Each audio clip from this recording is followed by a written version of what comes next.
Hello, bonjour et bienvenue à tous dans la suite des previews 2020 de TD Actu. Un jour, une preview. Aujourd'hui, les Los Angeles Chargers. À mes côtés, Raphaël Masmejean, bonjour. Salut. Et Grégory Richard, bonjour. Bonjour. On parle donc des Chargers qui étaient à 5 victoires et 11 défaites la saison dernière. Ils ont évidemment perdu Philip Rivers, mais aussi Melvin Gordon, Russell Okung, Brandon Mebane, Michael Schofield, et pas Schofield, c'est pas le même, Adrian Phillips et Jalen Watkins notamment. C'est donc un changement d'air. Je vois Raphaël a roulé des yeux, c'est Schofield, t'as pas saisi la ref? Si, non, ça devait être en latent, c'était plus pour Russell Okung en perte, qui me traumatise pas outre mesure. Et je précise que Schofield, c'est parce que j'ai vu que Prison Break faisait un carton sur Twitter pour une raison qui m'échappe. C'est considéré sur Twitter comme la meilleure série de l'histoire, donc je tiens à soigner comme ça les gens qui sont sur Twitter. Brian Bulaga, Trey Turner, Linval Joseph, Nick Vigil et Chris Harris pour les arrivées, et du côté de la draft, Justin Herbert notamment évidemment, mais aussi Kenneth Murray ou Joshua Kelley. Donc c'est un changement d'air à Los Angeles pour la première fois depuis 2005. Un quarterback qui ne sera pas Philip Rivers sera titulaire. C'est assez dingue.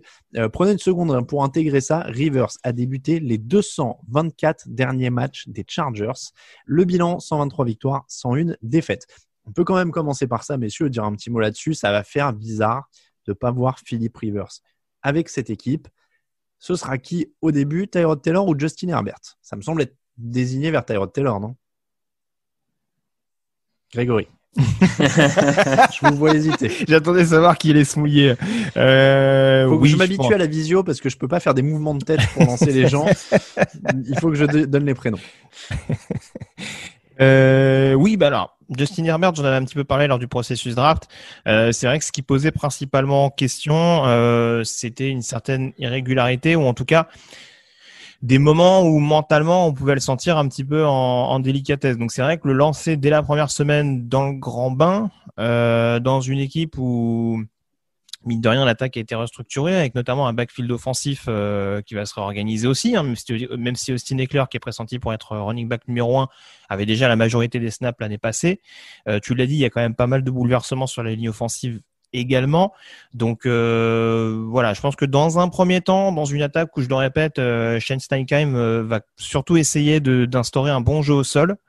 Je suis pas sûr que le leitmotiv à l'heure actuelle ce soit de vraiment précipiter l'intégration de Justin Herbert. Si Herbert bat Tyrod Taylor au camp d'entraînement, qu'il est le plus efficace d'emblée, il y aura pas de raison, mais je vois pas en tout cas les Chargers se précipiter, et en effet ça m'étonnerait de ne pas voir ça m'étonnerait qu'on ne voit pas Tyrod Taylor titulaire dès la première semaine à Cincinnati. Raphaël, tu lances Tyrod Taylor aussi d'abord?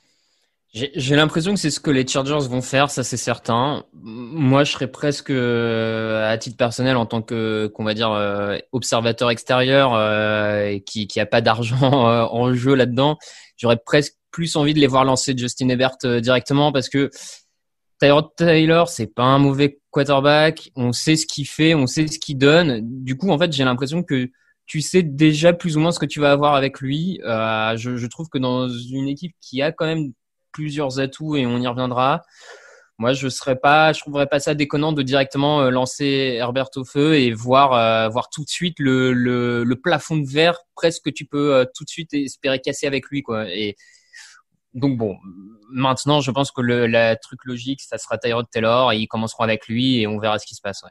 Pourquoi les Chargers vont-ils gagner, me demandez-vous? Eh bien, je vais y répondre moi-même puisque c'est moi qui étais chargé de préparer cette équipe. Je vais vous le dire tout simplement, ils ont quand même une des défenses sur le papier les plus impressionnantes de la ligue, ou en tout cas bien équipée. Joey Bosa est le défenseur le mieux payé de l'histoire au moment où on se parle.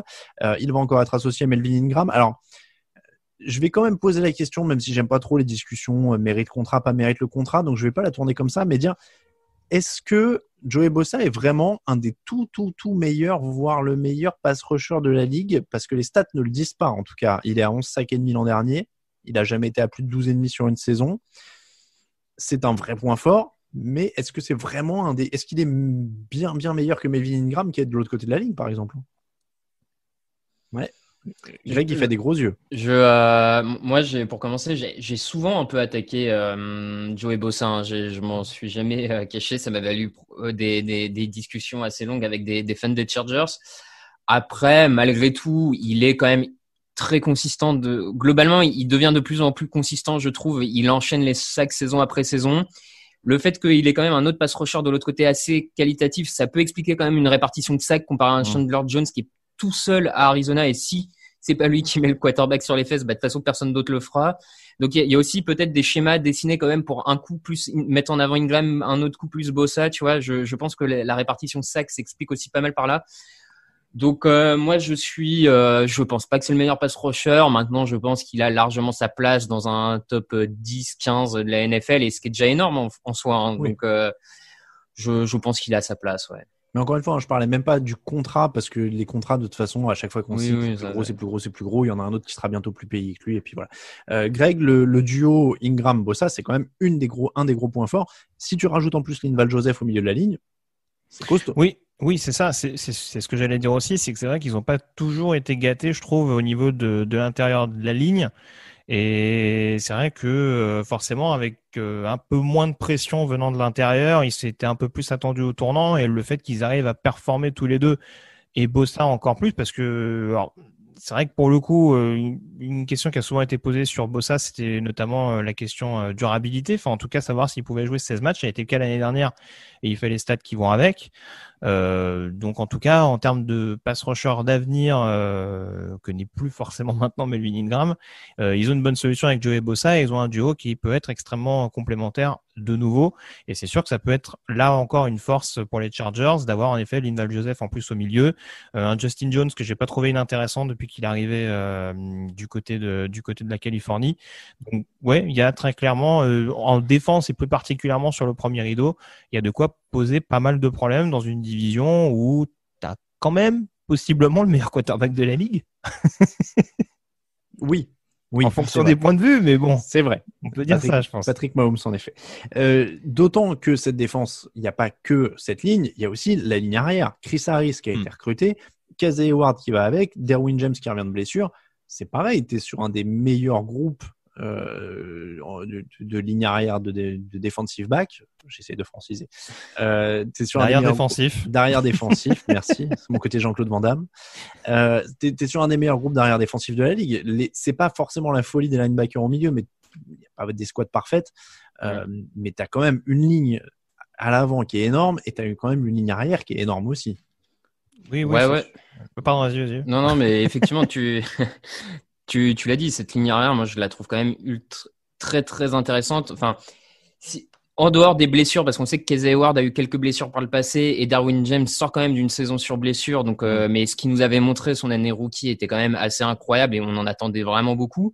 Je rajouterais même Desmond King, qui a un très bon cornerback, même qui des fois est aligné en safety, qui est aligné un peu partout sur le terrain et qui de mémoire a déjà même eu une sélection All-Pro en tant que cornerback un peu partout sur le terrain. Enfin, c'est vrai, je trouve que, comme tu l'as dit, il y a du très très bon matos en défense et c'est l'atout numéro 1. Pendant des années, on parlait de l'attaque des Chargers, c'est Philip Rivers, tout ça.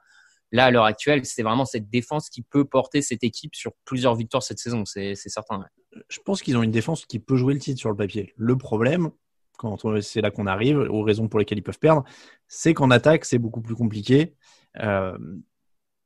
C'est faible au poste de quarterback jusqu'à preuve du contraire déjà, puisque Tyrod Taylor, c'est quand même plus que moyen, même si tu as Keenan Allen, même si tu as Mike Williams sur les postes de receveurs, qui sont tous les deux à plus de milliards. Williams est à plus de milliards de l'an dernier. Mais ça, là, pour le coup, en attaque, ça risque d'être compliqué au niveau du jeu au sol. Alors, il y a Austin Eckler maintenant qui est en leader et qui a fait une bonne saison dernière, mais voilà, et il y a en plus l'inconnu de la ligne offensive. Ça reste. Il y a des bons joueurs, mais il y en a aussi qui sont souvent blessés. Trey Turner, c'est un très bon recrutement. Brian Bulaga aussi. En théorie, Mike Ponce, c'est bon aussi, mais il y a des blessures. Oui, alors, ça rejoint un peu ce que je disais tout à l'heure et le pourquoi c'est peut-être pas une bonne idée de mettre Justin Herbert tout de suite dans le bain. c'est qu'encore une fois, tu parlais des backfield offensifs, tu l'as dit, hein, encore une fois, Éclair c'est pas mal, mais derrière c'est un peu léger. Je crois qu'il y a Joshua Kelly, notamment le Kelly, et Justin Jackson, le rookie, pardon.